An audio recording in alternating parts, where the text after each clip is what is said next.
бүт дүйнөнү каптаган COVID-19 жана сезондук грипптин кайра тарап кетишине жол бербөө үчүн жарандардын коомдук жайларда жана транспорттарда өздөрүн кандай алып жүрүүсү керек? Ар бир жаран эл жыйналган коомдук жайларда медициналык маска тагынуусу абзел жана колдорду учуру менен антисептик менен чачып туруусу керек.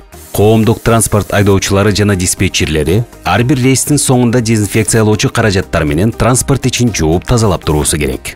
Кармоочторду антисептик же спирт кошулмасы менен сүртүп туруусу көпчүлүк оорулардын жайылуусунун алдын алуу болуп саналат.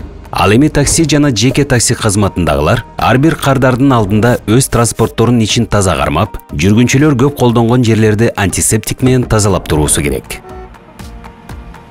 Ата-энелер коомдук жайларда транспортторду жана такси кызматын колдонууда жаш балдардын маскаларына, эл көп кармаган жерлерди кармап, кайра бетин кармабашына көзөмөл жүргүзүүсү туура. Жарандардын бул жөнөкөй эрежелерди сактагандыгы өзүнүн жана үй бүлөсүнүн бакубат келечегин ойлогон жоопкерчилиги деп эсептелинет. Ал эми жоопкерчилик ден соолуктун сакчысы.